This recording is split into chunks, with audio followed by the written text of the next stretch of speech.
আপনি পদত্যাগ করেন। আমরা কি করব সন্তান সম মানুষ?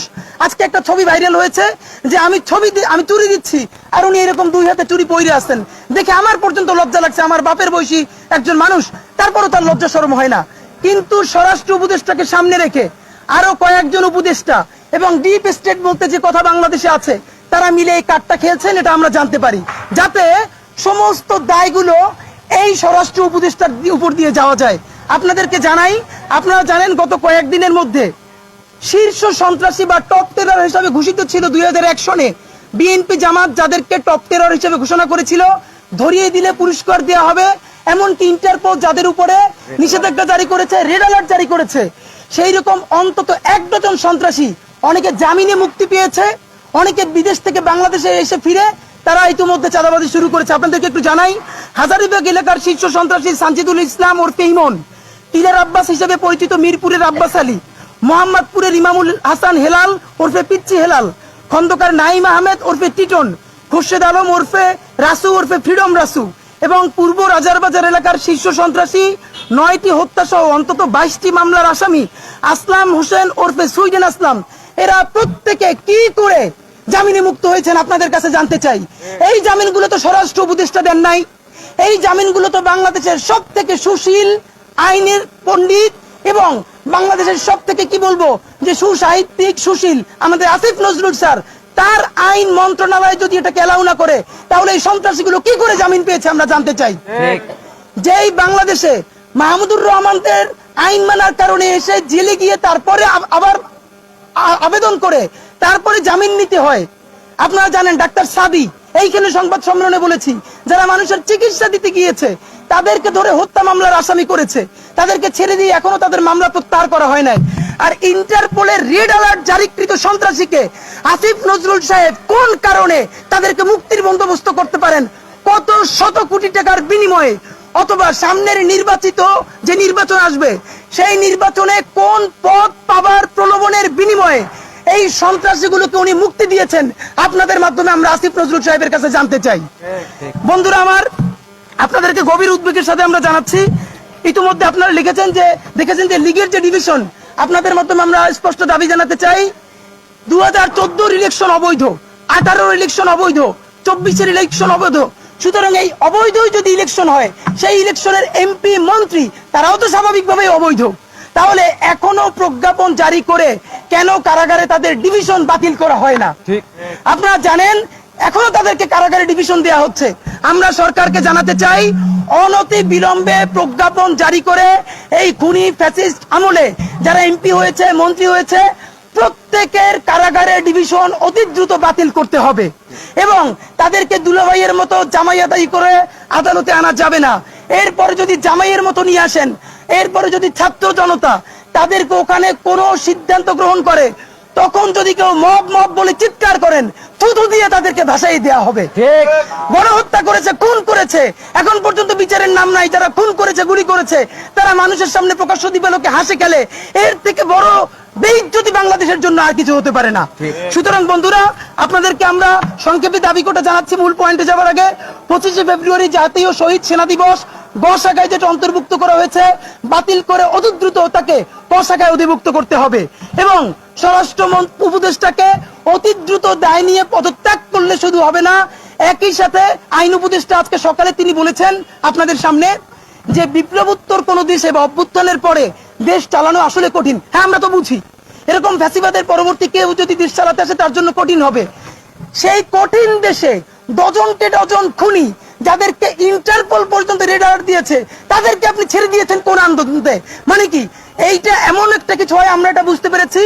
এমন ত্রাস তৈরি করা হবে দেশে, যাতে বাংলাদেশের বর্তমান জনগণ, আমরা ডক্টর ইউনূস স্যারের উপরে যে পরিমাণ আস্থা নিয়ে আছি, যাতে সেই জনগণ ডক্টর ইউনূস এবং তার এই উপদেষ্টা পরিষদের উপরে নতুন করে আন্দোলনে নামতে বাধ্য হয়। নির্বাচনের দাবি নিয়ে সমস্ত এই জিনিস একই সুতোয় বাঁধা বলে আমরা মনে করি। কারণ আজকে আপনারা দেখেছেন আমাদের বাংলাদেশের সেনাপ্রধান তিনি একটি বক্তব্য দিয়েছেন, তিনি বলেছেন সেনাবাহিনীকে এত দ্রুত চাপ দেওয়া উচিত হবে না, নির্বাচিত সরকার এসে এইগুলো ঠিক করবে। আপনাকে জিজ্ঞেস করতে চাই, আপনি কি বাংলাদেশের সেনাপ্রধান নাকি আপনি ভারতের সেনাপ্রধান? আপনার বক্তব্য, আপনার কথা আর ভারতের বক্তব্যের মধ্যে তো কোনো তফাৎ নাই। ভারত বাংলাদেশের এত বন্ধু কবে হলো যে ভারত 14তে এসে বাংলাদেশের ইরশাদকে বলে যে আপনি যদি ইলেকশনে না যান তাহলে জামাত ক্ষমতায় চলে যাবে। 18-র ইলেকশন করে দিল, 24-এর ইলেকশন করে দিল একটা ভোট ছাড়া। সেই ভারত বাংলাদেশে গণতন্ত্রের কথা বলে, নির্বাচনের কথা বলে। এর মানে কি, এই নির্বাচন, এই গণতন্ত্র যত ভালো হোক, যদি আমার শত্রু ভারত সেই কথা বলে, চক্ষু বন্ধ করে বলতে পারি এই জিনিস বাংলাদেশের জন্য ভালো নয়, ভালো নয়, ভালো নয়। কারণ বাংলাদেশের অবস্থান হবে সেটা। ভারত কোনোদিন বাংলাদেশের, দেখেন আমার বন্ধুকে এইটা চেনার দরকার নাই, একটা জাতির জন্য চেনা দরকার তার প্রধান শত্রুকে। গত 18 বছরে বাংলাদেশের মানুষ একটাই তার সফলতা, সেটা হলো তার প্রধান শত্রুকে সে চিনতে পেরেছে। সুতরাং এই শত্রুর সাথে আপোষ নয়, এই শত্রুর সাথে আমরা মীমাংসা করতে চাই। এই শত্রুর পায়ের কাছে বসে নয়, এই শত্রুর পাশের টেবিলে বসে চোখে চোখ রেখে আমার ন্যায্য হিস্সা আদায় করতে চাই। সুতরাং সেইটা যখন আদায় করব, তখন বাংলাদেশের সেনাপ্রধান কোন কারণে ভারতের সাথে সুরে সুর মিলিয়ে নির্বাচনের কথা বলছেন? তাহলে কি আমরা নির্বাচন চাই না? আমরা অবশ্যই নির্বাচন চাই। অত্যন্ত গভীর উদ্বেগের সাথে আপনাদেরকে জানাচ্ছি আমাদের ধারণা, তবে আমরা চাই আমাদের ধারণা ভুল হোক, যে এই 6টি সংস্কার কমিশন করা হয়েছে, ইতিমধ্যে তারা প্রতিবেদন জমা দিয়েছেন। আমি আপনাদেরকে, আমরা দায়িত্ব নিয়ে বলছি, এই একটা কমিশনের 20% সংস্কারও বাংলাদেশে করা হবে না, মানে করতে দেয়া হবে না। এর কারণ প্রত্যেকটা রাষ্ট্রীয় এজেন্সি, এনএসআই বলি, ডিজিএফআই বলি, সেনাবাহিনী বলি, পুলিশ বলি, প্রত্যেকটা এটার বিপক্ষে অবস্থান নিয়েছে। আমাদের আফসোসের ব্যাপারে এই আন্দোলনের অত্যন্ত বড় গুরুত্বপূর্ণ স্টেক হোল্ডার বিএনপিও দেখা যাচ্ছে তারা এমন ভাবে কথা বলছে তাতে মনে হচ্ছে না যে 24-এর আন্দোলন তারা করছে, অথচ এই 24-এর বিজয় তো তাদেরও বিজয়। আমরা আপনাদেরকে স্পষ্ট জানাতে চাই, বিএনপির প্রতি আমাদের একটা দাবি ছাত্র জনতার পক্ষ থেকে, ভারতের উপরে আপনারা ভরসা করেন না, আপনারা ডুববেন, ডুববেন, ডুববেন। যেই শাহবাগীরা, যেই প্রগতিশীল শাহবাগীরা খুনি হাসিনারে ডুবাইছে, সেই শাহবাগীরা আজকে বিএনপির কাঁধে ভর করছে। চক্ষু বন্ধ করে রাখেন। আপনি যদি আপনার কাঁধ থেকে এই শাহবাগীদেরকে তাড়াইতে না পারেন, যারা আজকে আপনার ভারতের হাতে হাত রাখতে বলে, কোন বাংলাদেশের জনতার স্টেক ছাড়া আগামী 20 বছর হাসিনার মতো লাগবে না, আগামী 5 বছরের মাথায় এমন অবস্থা বিএনপির তারা করবে, খুনি হাসিনার মতো বিএনপিকেও বাংলাদেশ ছেড়ে পালাতে হবে, আপনারা জেনে রাখেন। কিন্তু আমরা বিএনপিকে ভালোবাসি বলে বলতে চাই, আওয়ামী লীগের তো বাপের বাড়ি ভারত আছে পাশের সীমানায়, সব গিয়ে সেখানে উঠছে। বিএনপির বেগম খালেদা জিয়ার তো বাংলাদেশ ছাড়া আর কোনো যাওয়ার জায়গা নাই, আপনি তো কোথাও যেতে পারবেন না। সুতরাং এই সুশীল, এই গণহত্যাকারী শাহবাগীদের পরামর্শ নিয়ে প্লিজ জনতার বিপক্ষে দাঁড়াবেন না। নির্বাচন লাগবে, কিন্তু সেই নির্বাচনের জন্য আপনার এজেন্সির সাথে কথা মিলিয়ে, ভারতের তালে তাল মিলিয়ে আপনারা যদি নির্বাচন কথা বলেন, আমরা সেটা সন্দেহের চোখে দেখবই। সুতরাং বন্ধুরা আমার, আমরা সেনাপ্রধানের বক্তব্য ঘৃণা ভরে প্রত্যাখ্যান করছি। তাকে বলতে চাই, ভারতের সাথে আমেরিকার সাথে সম্পর্ক আপনাকে ইনস্টিটিউশন হিসেবে অবশ্যই রাখতে হবে, কিন্তু সেটা জনতার সাথে সম্পর্ক বন্ধ করে ভারতের সাথে সম্পর্ক উন্নয়ন করে নয়। সম্পর্ক উন্নয়ন করতে হবে জনতার মাপকাঠির মধ্য দিয়ে। আজকে বাংলাদেশ সেনাবাহিনী,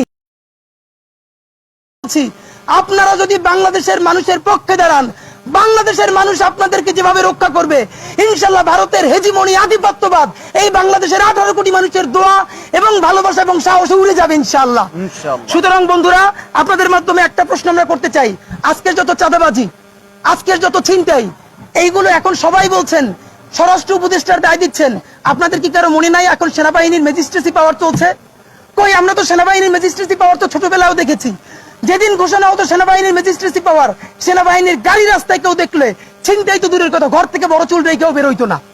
সব বদমাশ গুলো চুল কাইটে কাইটে ছোট করতো, কানে দুল পরা বন্ধ করতো। আর এখন আপনারা ম্যাজিস্ট্রেট, আপনারা তো আনসারের চেয়েও নিচে নামে আসছেন। সুতরাং আমরা বলতে চাই, যেই যেই জায়গায় ছিনতাই চলছে, যেইখানে চাঁদাবাজি চলছে, সেখানে কি সেনাবাহিনী মোতায়েন আছে না? সেনাবাহিনী মোতায়েন থাকা অবস্থায় কিভাবে প্রকাশ্য দিবালোকে চাঁদাবাজি চলতে পারে, রান্দা দিয়ে কোপানো চলতে পারে, এইটার উত্তর সেনাবাহিনী প্রধানের কাছে আমরা জানতে চাই। সুতরাং আমরা বলতে চাই, গোয়েন্দা বাহিনীর আজকে ভূমিকা কি? যেই গোয়েন্দা বাহিনী পানির 7 হাত নিচ থেকে মানুষকে জঙ্গি ট্যাগ দিয়া, এর মানে আমরা বলছি না বাংলাদেশে জঙ্গিবাদ নাই, নিশ্চয়ই আছে, কিন্তু যা আছে তার থেকে হাজারো কোটি গুণ বেশি ভারতের বিনিয়োগে এখানে জঙ্গি কার্ড খেলা হয়েছে। আপনারা জানেন, মাটির নিচ থেকে গোয়েন্দারা, ডিজিএফআই, এনএসআই জঙ্গি তুলে এনেছে, আর নাকের ডগায় বৈশা চাঁদাবাজি করে, ছিনতাই করে, ধর্ষণ করে, তাদেরকে আপনারা ধরতে পারেন না কেন? এর মানে সেনাবাহিনীও কি চাচ্ছে যে এমন একটা দেশে পরিস্থিতি তৈরি হোক যাতে ক্ষমতাটা সেনাবাহিনীর হাতে চলে যাক, আর একটা 111 হোক, অথবা এমন একটা পরিস্থিতি হোক তাতে এমন একটা নির্বাচনী সরকার আসুক যাতে সেনাবাহিনীর সাথে এই মীমাংসা করে আসবে, যেমনটা খুনি হাসিনা বলেছিল 111 এর সময়, আমি যদি ক্ষমতায় আসি তাহলে সেনাবাহিনীর এই সবগুলোকে ইনডেমনিটি দিয়ে দেওয়া হবে। তাহলে সেনাবাহিনী কি সেইটার অপেক্ষা করে আছে যে বর্তমান বিএনপি আসুক, জামাত আসুক, ছাত্রদের দল ক্ষমতায় আসুক, এই পরিস্থিতি কেউ সামাল দিতে না পেরে সেনাবাহিনীর সাথে বসবে, তারপরে বলবে ঠিক আছে আমরা আর কচু ক্ষেতের আয়নাঘর দেখতে যাব না, আয়নাঘর নিয়ে আর কোনো কথা বলবো না, সুতরাং আমাদেরকে হেল্প করেন, আইন শৃঙ্খলা তৈরি করেন। সেটাই যদি হয়, বিএনপির প্রতি অনুরোধ করছি, জামাতের প্রতি অনুরোধ করছি, আপনারা জনতাকে জানান সেনাবাহিনী আপনাদেরকে এভাবে বলছে। ইনশাআল্লাহ খুনি হাসিনাকে বাংলাদেশের মানুষ যেভাবে তাড়াইছে, সেনাবাহিনীর যারা ভারতের তাবেদারি করে তাদেরকেও বাংলাদেশের মানুষ তাড়াবে ইনশাআল্লাহ। সুতরাং আপনাদেরকে এই কথার মাধ্যমে সেনাবাহিনীকে আমরা জানাতে চাই, প্লিজ আপনারা এমন কিছুই নতুন বাংলাদেশে আরেকটা 111 করতে পারবেন না, আপনারা জানিয়ে রাখেন। যদি আপনারা পারতেন, আপনারা বুকে হাত দিয়ে বলেন একজন সিনিয়র অফিসার খুনি হাসিনার বিরুদ্ধে ছিলেন না, আজকে আমাদেরকে আপনারা গল্প শিখান সেনাবাহিনী পক্ষে ছিল না।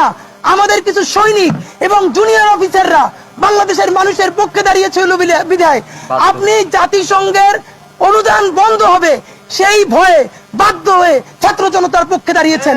কোন নৈতিক দায় দিয়ে, ভালোবাসা দিয়ে আপনি ছাত্র জনতার পক্ষে আপনি দাঁড়ান নাই। সেটাই যদি হতো, ডক্টর ইউনূস যখন কচু খেতে আয়নাঘর দেখতে চান, সেই আয়নাঘর আপনি দেখতে দেন না কেন? সেনাবাহিনীকে এখন আপনারা বলেন আমাদের প্রতিষ্ঠানের দুর্নাম। ইতিহাস আপনাকে সময় দিয়েছে, গত 17 বছর খুনি হাসিনা আপনাকে দিয়ে আয়নাঘর করিয়েছে, খুন করিয়েছে, গুম করিয়েছে, ভাবেন ধর্ষণ পর্যন্ত করিয়েছে। একজন মানুষ রোজা রেখেছে, রোজা ভাঙিয়ে তারপরে তাকে ধর্ষণ করা হয়েছে। এটা তো আইএমএ জাহিলিয়াতকে ছাড়িয়ে গেছে।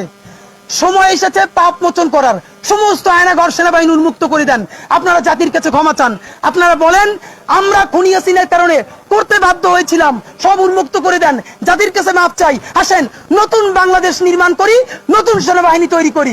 আপনি বরং সেই দায় না নিয়ে, তওবা না করে, জনতার কাছে না বলে আপনি কেন এখন আয়নাঘর লুকাতে চান?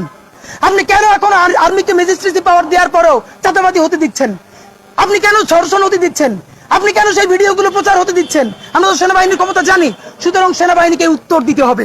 আমরা সর্বশেষ আপনাদেরকে বলতে চাই, এখন অনেকে একটা বলতে চাচ্ছে যে তরুণদের সততা, তরুণদেরকে সামনে আনতে হবে। এই কথাটা বলবার আগে আমরা ইনকিলাব মঞ্চ নতুন রাজনৈতিক দলে যাবে কি যাবে না, আমাদের কিছু কনসার্ন আছে, এই নিয়ে শেষ করব। তার আগে 1 মিনিটে আমাদের সুপারিশগুলো আপনাদেরকে বলতে চাই। নাম্বার 1, সারা দেশে কমিউনিটি পুলিশ আছে, আপনারা জানেন। সেই কমিউনিটি পুলিশগুলো আওয়ামী লীগের দোসর দিয়ে ভরা।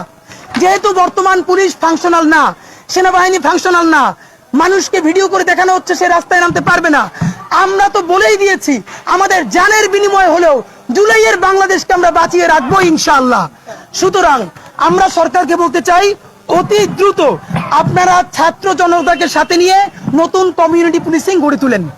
যেই কমিউনিটি পুলিশিং এ প্রত্যেকটা ওয়ার্ডে ওয়ার্ডে, পাড়ায় মহল্লায় আপনি 1-2 করে মূল ফোর্সের পুলিশ দিবেন এবং তারা নিয়ন্ত্রণ করবে সেই ছাত্র জনতাকে, এবং তাদেরকে আপনারা ভাতার ব্যবস্থা করেন।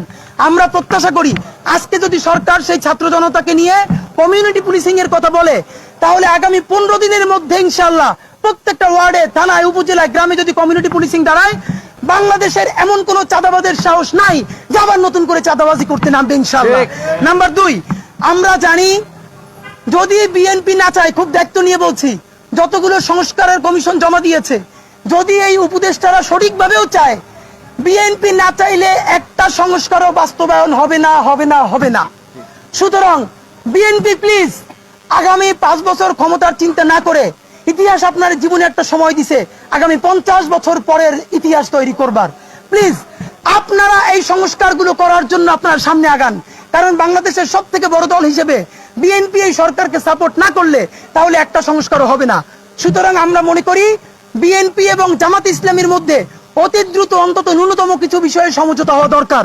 আমরা মনে করি সেনাবাহিনীর সেই পথভ্রষ্ট অংশ, গোয়েন্দা বাহিনীর পথভ্রষ্ট অংশ এবং খুনি হাসিনার ফ্যাসিস্টরা যত ষড়যন্ত্র করুক, বিএনপি এবং জামাত ইসলামী যারা বাংলাদেশপন্থী দুটি দল, এরা যদি মৌলিক কিছু বিষয়ে কনসেনসাস তৈরি করে, ইনশাল্লাহ কোন ষড়যন্ত্রই বাংলাদেশে আর মাথা চারা দিয়ে উঠতে পারবে না। সুতরাং যদি বিএনপি আমাদেরকে বলে, জামাত ইসলামও বলে, আমরা আপনাদের সন্তানদের মতো, কারো ভাইয়ের মতো, যে আপনারা একসাথে কথা বলবেন, আমরা আপনাদের টেবিল তৈরি করে দিব, আমরা সামনে বসবো না, আমরা আপনাদেরকে বসাই দিয়ে চলে যাব, তো তবু আমরা সেটা অ্যারেঞ্জ করতে চাই। আপনারা প্লিজ বসেন, অন্তত সংস্কারের ব্যাপারে বলেন যে এটুকুন সংস্কার আমরা করতে চাই। ছাত্রদের দল নিয়ে আপনাদেরকে একটা কথা বলতে চাই, যে এই বৈষম্য বিরোধী ছাত্র আন্দোলন এত বড় একটা আশার আলো জাগিয়েছিল। আমরা খুবই স্পষ্ট দেখতে পাচ্ছি যে ক্যাম্পাস ভিত্তিক ছাত্র রাজনীতি তৈরি করবার জন্য যে নতুন দল করা হচ্ছে, স্বাভাবিকভাবেই বৈষম্য বিরোধী ছাত্র আন্দোলন লেস সিগনিফিকেন্ট হয়ে যাবে, তার সিগনিফিকেন্সকে কমিয়ে দেওয়া হবে। আমরা চাচ্ছিলাম এই প্ল্যাটফর্মটাকে ব্যবহার করে অন্তত সংস্কারটা বাংলাদেশে হাতে করে হোক, কিন্তু অত্যন্ত দুঃখের ব্যাপার আমরা যেটা বুঝতে পারতেছি এই প্ল্যাটফর্মটাকেই ইচ্ছা করেই লেস সিগনিফিকেন্ট করে দিচ্ছে। কারণ হচ্ছে একটা প্রচারণা আপনারা ইতিমধ্যে দেখবেন, সেনাবাহিনীকে যত গাইল দেওয়া যায়, আমরা ইনকিলাব মঞ্চ আজকে যা বললাম, আপনি দায়িত্ব নিয়ে বলি বাংলাদেশের একটা অর্গানাইজেশন এতখানি বলে নাই, কিন্তু সেনাবাহিনীর ভালো কাজগুলো তো আপনাকে বলতে হবে। সরকারে যারা ছাত্র উপদেষ্টা আছেন অথবা অন্য উপদেষ্টা আছেন, আপনারা কাকে কাকে দিয়ে ফেসবুকে পোস্ট দেওয়ান কচুকেতের বিরুদ্ধে, জলপাই পলিটিক্সের বিরুদ্ধে, আমরা কিন্তু তাদেরকে চিনি। আমরা নাম ধরে বলছি না, আপনি নিজে পোস্ট দেন না, আপনার বন্ধুদেরকে দিয়ে পোস্ট দেওয়ান। আপনি যে সমস্ত দান ডিজিএফআই কে দিচ্ছেন, সমস্ত দায় সেনাবাহিনীকে দিচ্ছেন, এই যে তাদেরকে দিয়ে করাতে পারছেন না, তাহলে এখনো আপনি কেন পদত্যাগ করছেন না আমাদেরকে বলেন। আপনাদেরকে বিএনপি পারবে না বলেই তো বিএনপির আমরা ক্ষমতায় পাঠাই নাই, জামাত পারবে না বলেই তো জামাতের ক্ষমতায় পাঠাই নাই, আমরা আপনাদেরকে ক্ষমতায় পাঠাইছি। আপনি পারবেন না তো পারবেনই না, আপনি এখন সমস্ত দায় ডিজিএফআই কে দেন, সেনাবাহিনীকে দেন, অথচ নিজে ক্ষমতায় আঁকড়ে থাকবেন। এই দ্বিচারিতা চলবে না। আপনারা যদি এরকম ডাবল পলিটিক্স খেলেন যে নিজে ঠিকই ক্ষমতা থাকবেন এবং বন্ধু বান্ধবদেরকে দিয়ে আবার সেনাবাহিনীর উপর দায় চাপাই দিবেন, তাহলে পরের সংবাদ সম্মেলন করে কে কোন উপদেষ্টার বন্ধু, কোন উপদেষ্টার বন্ধু কার বিরুদ্ধে কি পোস্ট করেছে আমরা কিন্তু নাম সহ প্রকাশ করে দিব। কারণ আমাদের কারো কোনো দায় নাই, ক্ষমতাকে সেজদা করার কোনো প্রবণতা এখন পর্যন্ত ইনকিলাব মঞ্চের নাই ইনশাআল্লাহ। সুতরাং আপনাদেরকে আমরা বলছি যে বিএনপি জামাত থেকে শুরু করে তাদের সমঝোতার জন্য আমরা চাই। যেই সমস্ত পুলিশ দায়িত্ব অবহেলা করেছে, আজ পর্যন্ত সাংবাদিক বন্ধুরা বলতে পারবেন এখন পর্যন্ত কয়জন পুলিশকে বরখাস্ত করা হয়েছে? দায়িত্ব অবহেলার কারণে পুলিশকে সেখান থেকে ক্লোজ করা হয়, বরখাস্ত করা হয়। এটা তো বাংলাদেশের কমন নিয়ম, আপনারা জানেন। যেখানে ধর্ষণ হচ্ছে, চাঁদাবাজি হচ্ছে, রাজধানী হচ্ছে, কয়জন পুলিশকে ক্লোজ করা হয়েছে? অতি দ্রুত তাদেরকে ক্লোজ করতে হবে, ব্যবস্থা নিতে হবে। কিন্তু একটা ব্যাপার দেখেন, কিছু কিছু অ্যাকশন কিন্তু পুলিশ নিচ্ছে। ছিনতাই হয়েছে রাতে, পুলিশ পরের দিন ধরে এনেছে। ডাকাতি হয়েছে গতকাল, 2 দিন পর পুলিশ অ্যারেস্ট করেছে। কিন্তু এই আপডেট গুলো আমরা কিছু জানি না। এর আগেও আমরা পুলিশ হেডকোয়ার্টারে বলেছি, প্লিজ প্রতি সপ্তাহে অন্তত একদিন পুরো বাংলাদেশের আইন শৃঙ্খলা পরিস্থিতি নিয়ে আপনারা ব্রিফ করেন। কোন কোন অঘটনগুলো ঘটেছে সেগুলো বলেন, সেগুলোর বিরুদ্ধে কি কি ব্যবস্থা নিয়েছেন, কাকে কাকে গ্রেফতার করা হয়েছে সেগুলো বলেন। এখন তারা সেগুলো বলতেছে না। আবার আমরা যদি তাদের বিরুদ্ধে প্রেস মিট করি, বলে আপনারা আমাদেরকে এত চাপে ফেলেন, আমাদেরকে কাজ করতে দিবেন না, তো আমরা তো আপনাকে চাপে ফেলাইতে চাই না। আপনারা পুলিশকে বলতে চাই, স্বরাষ্ট্র মন্ত্রণালয় থেকে অথবা ডিবি থেকে প্রতি সপ্তাহে একদিন পুরো সপ্তাহ জুড়ে বাংলাদেশে সব থেকে যে অপরাধগুলো হয়েছে সেই অপরাধের বিরুদ্ধে পুলিশ কি কি অ্যাকশন নিয়েছে পুরো প্রজেক্টরের মাধ্যমে আমাদেরকে দেখানো হোক, তাহলে আমরা আশ্বস্ত হতে পারবো যে কি কি অ্যাকশন নেওয়া হয়েছে। সর্বশেষ আপনাদেরকে আমরা বলতে চাই, ইনকিলাব মঞ্চ আপনারা জানেন যে আমাদের ভাই বোনেরা সিদ্ধান্ত নিয়ে আমাকে জাতীয় নাগরিক কমিটিতে পাঠিয়েছিল, এবং জাতীয় নাগরিক কমিটি নিজে তো আর কোনো পলিটিক্যাল প্ল্যাটফর্ম না, সেখান থেকে বৈষম্য বিরোধীর ভাইয়েরা, নাগরিক কমিটির ভাইয়েরা একটা নতুন রাজনৈতিক বন্দোবস্ত করছেন, এবং আমরা এটাকে অবশ্যই স্বাগত জানাই। আমরা মনে করছি যে নতুন বাংলাদেশে ছাত্র জনতার হাত ধরে শুধু একটা পার্টি না, ইভেন অনেকগুলো দল হতে পারে, হওয়া উচিত, নতুন রাজনীতি শুরু করা উচিত। ইভেন বিএনপি জামাত ইসলামীকেও আমরা বলি, আপনারাও জুলাইয়ের রাজনীতি করেন, আপনাদের তরুণ মুখদেরকে দিয়ে নতুন দল করান। কিন্তু এক্ষেত্রে আপনারা জানেন আমি নাগরিক কমিটির কেন্দ্রীয় সদস্য থাকায় আমরাও তো পলিটিক্যাল পার্টিতে, মানে আমাকে আমার ভাই বন্ধুরা ইনকিলাব মঞ্চের পক্ষ থেকে পাঠাবে কিনা এটা নিয়ে আমরা গত 2-3 দিন অনেকবার বসেছি, এবং আমরা সিদ্ধান্ত নিয়েছি, সেই সিদ্ধান্তটা আপনাদেরকে জানাচ্ছি। খেয়াল করেন, আমরা বলেছিলাম যে জুলাইয়ের উপরে দাঁড়িয়ে যে নতুন বাংলাদেশ দাঁড়াবে, বাংলাদেশের রাজনীতি দাঁড়াবে, সেই জন্য অনেকগুলো অর্গানাইজেশন মাঠে ছিল। অত্যন্ত হতাশা নিয়ে, দুঃখ নিয়ে জানাচ্ছি, একমাত্র ইনকিলাব মঞ্চের জান বের হয়ে যাওয়ার পরেও তারা যেভাবে দাঁড়িয়েছে, আর কম বেশি সকল অর্গানাইজেশন, কেউ ক্ষমতার দ্বন্দ্বে, কেউ ক্ষমতার রুটি হালুয়া ভাগ করতে গিয়ে, এই জিনিসগুলো ভাগাভাগি করতে গিয়ে তারা রাজপথ ছেড়ে দিয়েছেন। সবাই মিলে রাজপথ ছেড়ে দিয়ে কেউ মন্ত্রীপাড়ায় চলে গেছেন, কেউ বাংলা মোটরে চলে গেছেন, কেউ নিজের পোস্ট পজিশন সিকিউর করতে চলে গেছেন। আমাদের রাজপথ খালি হয়ে গেছে। প্রতিদিন শত শত অন্যায্য আন্দোলনের নামে রাজপথকে মানুষকে কষ্ট দেওয়া হচ্ছে। আপনাদের কাছে জানতে চাই, জুলাইকে বাঁচিয়ে রাখার দায়িত্ব সব কি ইনকিলাব মঞ্চের একার ভাই? আপনারা জানেন প্রত্যেকটা প্রোগ্রাম করতে আমরা মানুষের কাছ থেকে 100-200 টাকা পর্যন্ত ফান্ডিং নিয়ে আমাদের হাড় ভেঙে যায় কোমরের। আমাদের ভাই বন্ধুরা কিরকম কষ্ট করে এই কাজগুলো করতেছে। আমরা আমাদেরকে শত শত ইনবক্স করেন ইনকিলাব মঞ্চ কেন এই ব্যাপারে কর্মসূচি দেয় না। ভাই, সমস্ত কর্মসূচি নিয়ে আর বর্গাকে ইনকিলাব মঞ্চ দিছে? এখন আমরা একটা নতুন স্ট্র্যাটেজি নিয়েছি। কেউ যদি বলে, গতকালকে ফোন দিয়ে বলে যে ওইখানে একটা ফ্যাসিস্টের ভাস্কর্য আছে, ভাঙতে হবে, আমরা বলছি ঠিক আছে, আমরা ভাস্কর্য ভাঙবো, টাকা লাগবে 10 লাখ। মানে আপনারা মন্ত্রীপাড়ায় গিয়া ক্ষমতার রুটি হালুয়া ভাগাভাগ করবেন, আপনারা সবাই কে কোন পদে যাবেন সেইটা নিয়ে করবেন, আর মারামারি পিটাপিটি যেখানে মাইর খাওয়ার কাম আছে সেইখানে ইনকিলাব মঞ্চের পাঠাই দিয়ে মজা নিবেন। এই দুনিয়া নাই। যদি ভাঙ্গা লাগে তাইলে কার কত কন্টাক্ট লাগবে বলেন, কত বড় ফ্যাসিস্টের ভাস্কর্য ভাঙ্গা লাগবে তার উপরে কন্টাক্ট নিয়ে করব। টাকাই যদি খাই তাহলে প্রকাশ্য দিবালোকে ঘোষণা দিয়ে খাবো। এখন পর্যন্ত যেহেতু 1 পয়সাও খাই নাই। ভাইরা আমার, তরুণদের সততা নিয়ে এতদিন আমরা কথা বলতে চাই নাই। আমরা তরুণদের রাজনীতি চাই, কিন্তু তারুণ্যকে আমরা কোনোদিন বয়সের ফ্রেমে দেখি না। ইতিমধ্যে বৈষম্য বিরোধী আন্দোলনের যেখানে কমিটিও হয় নাই, সেসব জায়গা থেকেও তরুণরা লক্ষ লক্ষ টাকা চাঁদাবাজি করেছে, সেই প্রমাণ এবং অভিযোগ আমাদের কাছে আছে। বিএনপি খাচ্ছে, কোথাও জামাত খাচ্ছে, অন্যান্য দল খাচ্ছে, আমরা তাদেরকে পছন্দ করি না, তারা খাচ্ছে এই জন্য। তো তরুণরাও যদি তোমরা খাওই, তাহলে বাবা যে সিনিয়র খাওয়া মানে খাওয়ার লোক, আমরা তারাই তো চাই। তুমি ছোট মানুষ এত খাইয়ে কি করবা? সুতরাং কোন নয়া রাজনৈতিক বন্দোবস্তের নামে কারো 1 পয়সার দুর্নীতির দায় ইনকিলাব মঞ্চ নিবে না ইনশাআল্লাহ। সেই কারণে আমরা সিদ্ধান্ত নিয়েছি, যেহেতু জুলাই কেন্দ্রিক যত সংগঠন আছে সবাই তারা বিভিন্নভাবে ব্যস্ত হয়ে গেছে, এখন একটা অর্গানাইজেশন মাঠে কামড় দিয়ে পড়ে নাই যে জুলাইয়ের বাংলাদেশ গড়বার জন্য। এই মুহূর্তে আমার ভাইয়েরা মনে করেছেন আমি যদি ইনকিলাব মঞ্চের কাজ ছেড়ে চলে যাই তাহলে আমাদের ক্ষতি হতে পারে, এবং বৃহত্তর বাংলাদেশে মানুষ ইনকিলাব মঞ্চকে যেভাবে ভালোবাসে, তাহলে সেইটা ভাটা পড়ার পর এমন একটা হবে এই জুলাই নিয়ে কথা বলবার আর কেউ থাকবে না। এই জন্য আমরা সিদ্ধান্ত নিয়েছি, আমরা নতুন রাজনৈতিক দলকে স্বাগত জানাই, আরো অনেকগুলো রাজনৈতিক দলকে স্বাগত জানাই। শুধু জুলাইকে বাঁচিয়ে রাখবার জন্য আপাতত আমরা ইনকিলাব মঞ্চ কোন সরাসরি রাজনৈতিক দলে অংশগ্রহণ করব না। আমরা 2025 জুড়ে আমরা রাজনীতি করব, তবে দলীয় রাজনীতি না। আমরা করব জুলাইয়ের রাজনীতি, ইনসাফের রাজনীতি। যাতে এমন একটা প্রেসার গ্রুপ থাকা দরকার, বিএনপি, জামাত ইসলামী অথবা নাগরিক কমিটির যে দল যারা মুখোমুখি দাঁড়িয়ে যাবে তাদেরকে এক জায়গায় বসানো দরকার। এইরকম একটা প্ল্যাটফর্ম তো থাকা দরকার। তো আমরা চিন্তা করছি, আমরা ইনকিলাব মঞ্চের ভাই বোনেরা আপাতত এমন একটা অবস্থায় থাকতে চাই যাতে দেশপ্রেমিক মানুষরা যদি ঝগড়াও লাগায় তাদেরকে যেন এসে ডেকে বসিয়ে মিলমিশ করতে পারি, এবং জুলাই যাতে হারিয়ে না যায় সেই কাজগুলো সবাইকে নিয়ে করতে পারি। সুতরাং আমাদের আপাতত সিদ্ধান্ত, আমরা নতুন কোনো রাজনৈতিক দলে অংশগ্রহণ করছি না, তবে আমরা রাজনীতি করব, সেটা জুলাইয়ের রাজনীতি, সকলকে সাথে নিয়ে। সবাইকে ধন্যবাদ। ইনকিলাব জিন্দাবাদ। জি প্লিজ।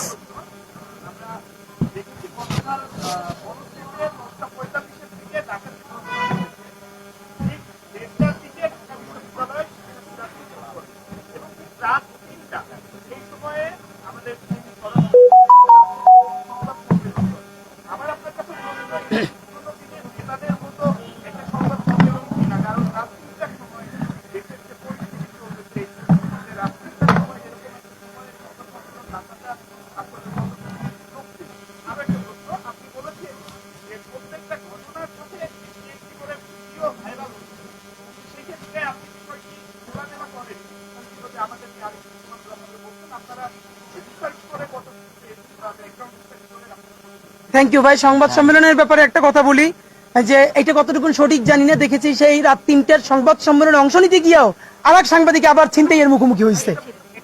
ভুল তথ্য হলে তাহলে তো অবশ্যই আমরা এটা অ্যাকনলেজ করছি না।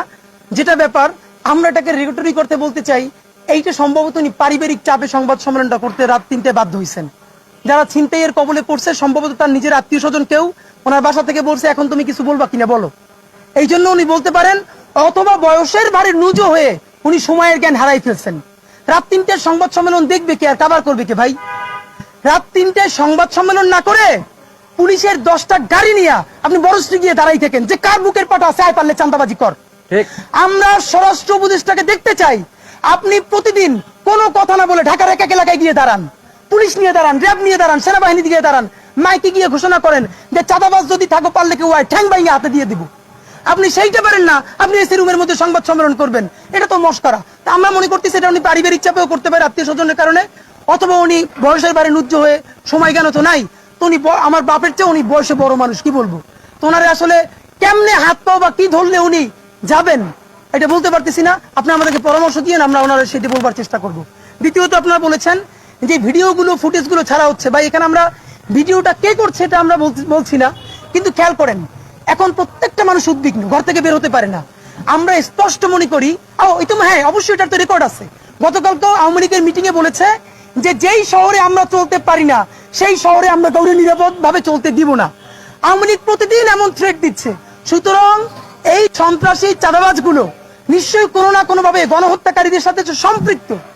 তারা শুধু চাঁদাবাজি করে ক্ষান্ত হবে না, জনমনে এমন ভীতি তৈরি করবে যাতে এই জুলাইয়ের সরকার ব্যর্থ হয়ে যায়। আমরা এটাকে দুটো কোরিলেটেড মনে করি। প্লিজ, আর কারো কোনো প্রশ্ন? ওকে, ধন্যবাদ ভাই, ধন্যবাদ।